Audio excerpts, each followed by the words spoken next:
March in 2017 when Yogi Aadityanath took oath. During February and March, I was going around of UP publicizing my previous book in Hindi, Uttar Pradesh Vikas Ki Pratikshama, as you told in my bio. And I got the chance to listen to him firsthand many a times in many rallies. I've seen his rallies are very well attended, like almost like of Mr. Modi, even in smaller areas. And in a true democracy, I normally measure everything with the popularity you have.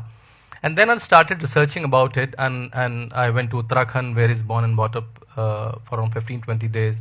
Lived in Gorakhpur, talked to his fans, his detractors, and I got a very different Yogi Adityanath. Because when my team researched, they gave me some 300 articles, national, international, after he becoming chief minister, before he becoming chief minister.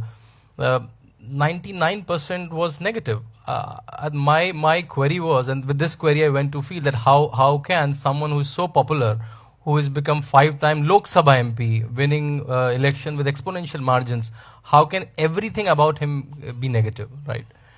With this query, I went in the field, and what I found is very, very different, which I documented in my book.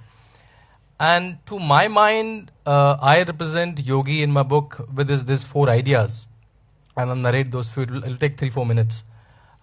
First thing, he's 44 years old. Now he's 45. When I wrote the book a year back, he was 44.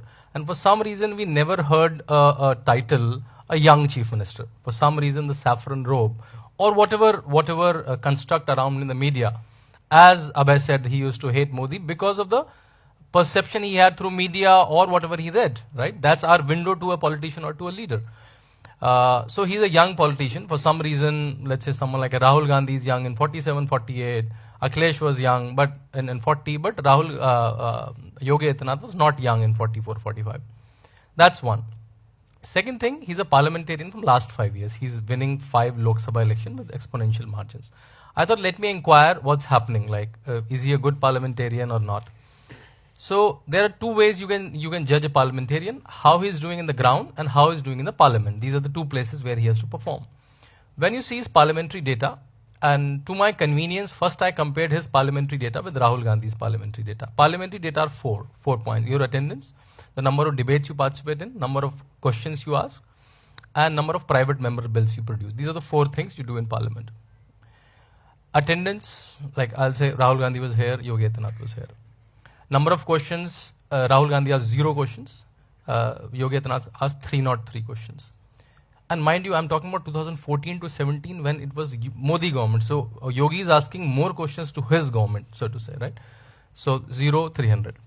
Rahul Gandhi participated in some 8 discussions. I may be number-wise here and there, and he participated in some 53 debates. Rahul Gandhi presented 0 private member bill, very important instrument. If the government is not doing it, you can present a bill. Yogi Aadityanath presented 3 private member bills. A lot of people asked me, that's a convenient comparison. So I also compared with the national average. In national average also, Yogi Aadityanath is almost 1.5 times of the national average of all the MPs, right? So, and now people will ask me that what is he asking? Is he asking make Ram Mandir, uniform civil code? He's certainly asking them. But again, 95% of his questions are, I say, Shashi Tharoor kind of questions, right? Like he's asking about conditions of IITs, IIMs, non-performing assets, relationship with US, UK, Israel, malnutrition, your airports, he's asking about them, right? Only thing, because we have only seen certain videos of him given in an electorally charged environment, we have typecasted him certain images. Though I have a detail about those videos and those statements also.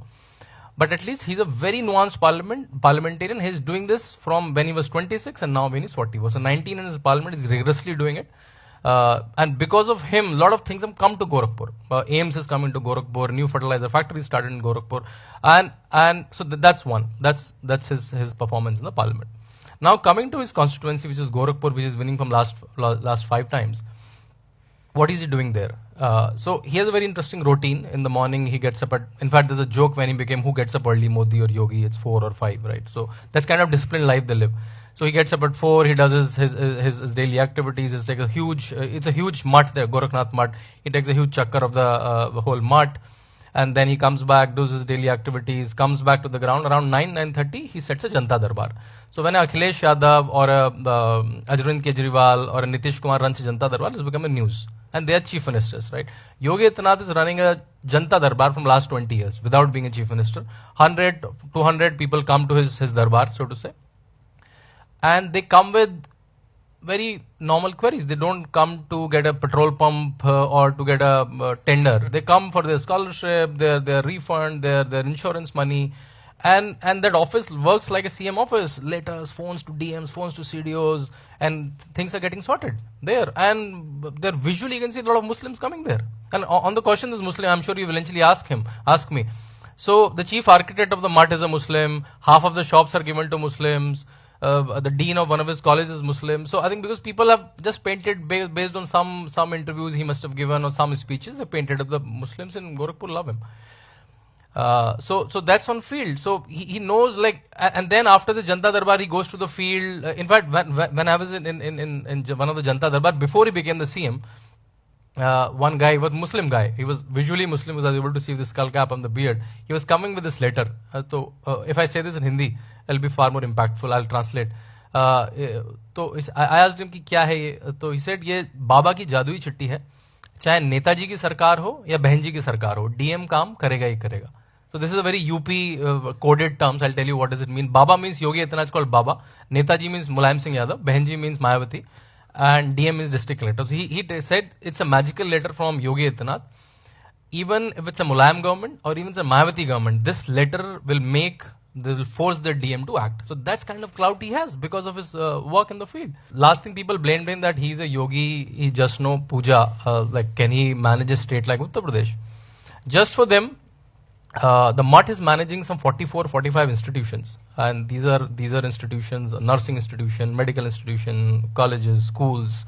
And he works like a CEO. Like, I've seen he's conducting his meetings, he's signing checks, he's asking what's the performance, how many people are coming, going. And luckily he made me private to a couple of his meetings after becoming CM. I'll quote one of the meetings.